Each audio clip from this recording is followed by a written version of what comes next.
expected the world, but it flew away from her reach. So she ran away in her sleep and dreamed of paradise.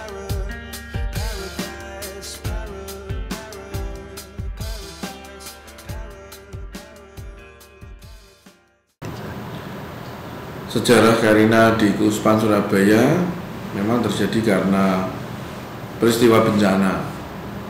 Waktu itu sekitar tahun 2007 terjadi bencana banjir di 3 paroki, 3 wilayah, yaitu Madiun, Ngawi, dan Ponorogo. Lalu di sana muncul relawan-relawan yang kemudian menjadi tulang punggung dari Karina Surabaya. Menyusul kejadian banjir waktu itu, pada saat yang kami bersamaan adalah peristiwa lahar dingin yang melanda wilayah Pare dan sekitarnya. Di sana juga muncul relawan-relawan yang waktu itu langsung menjalankan program tanggap darurat atau emergency response. Nah, waktu itu Bapak Uskup sendiri juga kita informasikan situasi itu, karena waktu itu Karina KWI juga baru setahun berjalan.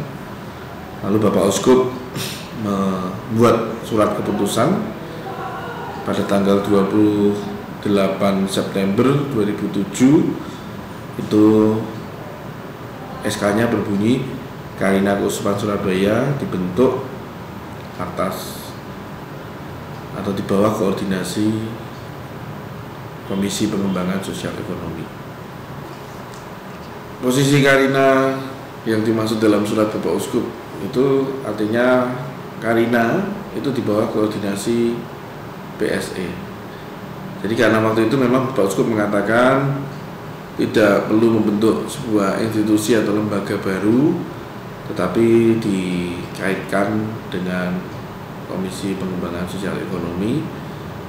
Demikian juga karena faktor keuskupan tidak hendak menambah lembaga dan justru mendorong supaya keterlibatan relawan-relawan, orang-orang awam itu muncul.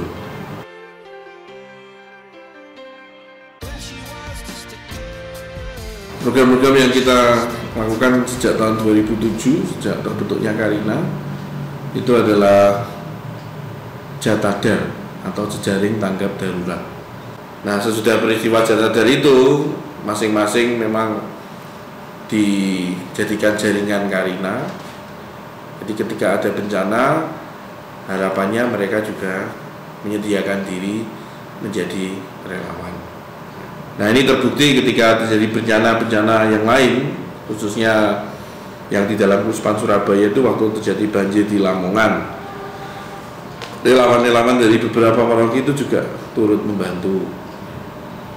Ketika waktu itu juga terjadi bencana gempa bumi di Padang.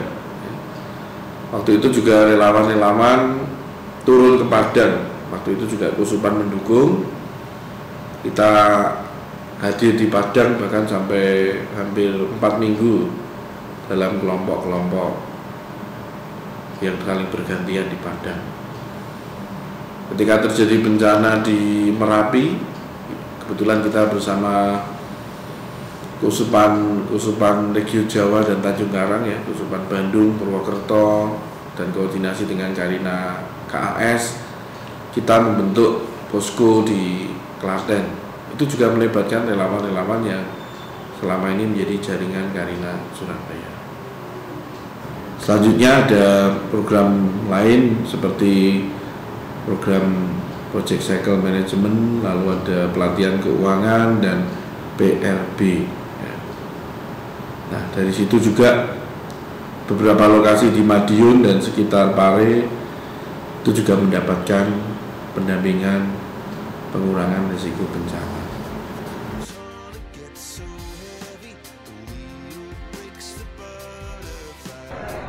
Halo pemirsa, selamat malam. Banjir akibat meluapnya Sungai Bengawan Solo hingga kini masih merendam ratusan rumah di 2 wilayah di Jawa Timur. Laporan selengkapnya akan disampaikan Rifai Pamone di Biro Surabaya, Jawa Timur. Rifai, bagaimana kondisi terakhir banjir di sana? Ya, Vesi dan juga pemirsa, peristiwa atau kondisi banjir yang terjadi di beberapa wilayah di Indonesia diakibatkan dengan curah hujan yang cukup tinggi juga terjadi di beberapa kota dan kabupaten di Provinsi Jawa Timur. Ketinggian air bervariasi mulai 30 cm hingga 1,5 meter dan karakteristik wilayah yang terkena banjir juga sama, yaitu dilewati aliran Sungai Bengawan Solo. Seperti yang terjadi di Tuban, dua desa yang masih terisolir adalah Desa Kanorejo, Kecamatan Rengel, dan Desa Kenongosari, Kecamatan Soko, Tuban. Tidak hanya merendam rumah warga, banjir juga merendam akses jalan utama menuju kedua desa tersebut.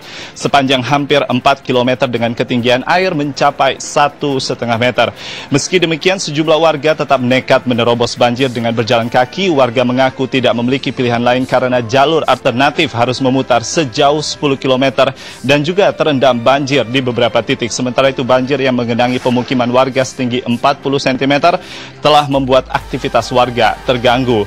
Puluhan rumah yang juga terendam terjadi di wilayah lain yang dialiri oleh Sungai Bengawan Solo. Kali ini di Gresik, puluhan rumah terendam banjir sejak 3 hari terakhir. Setiap hari ketinggian air yang menggenangi rumah di pinggir Sungai Bengawan Solo terus meningkat. Meski air sudah memasuki rumah, warga sempat masih memilih untuk bertahan di rumah mereka meski aktivitas mereka telah terganggu. Sementara itu di Lamongan juga satu sekolah terendam banjir.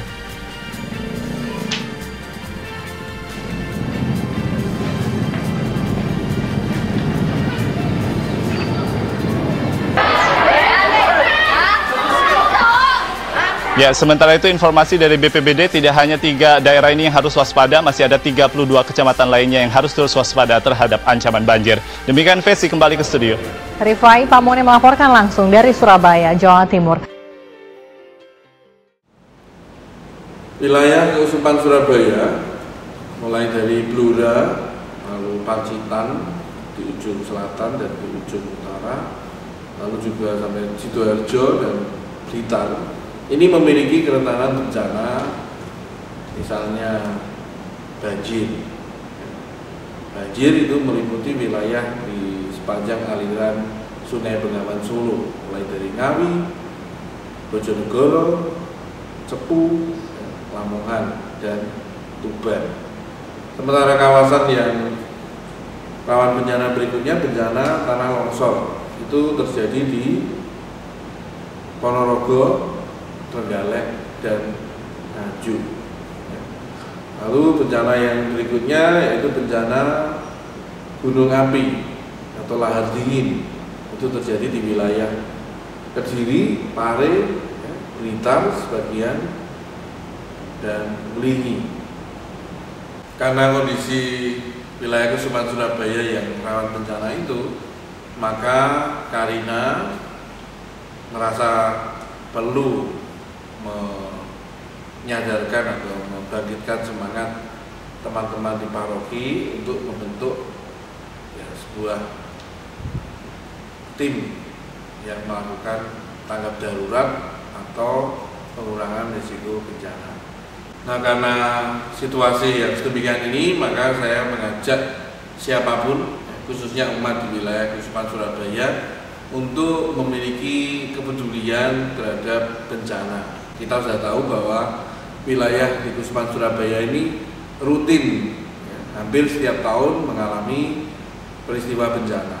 Saya harap kita semua bisa turut membantu, tidak hanya pada saat terjadi peristiwa bencana, tetapi juga pada saat di mana kita bersiap siaga atau melakukan upaya pengurangan risiko bencana.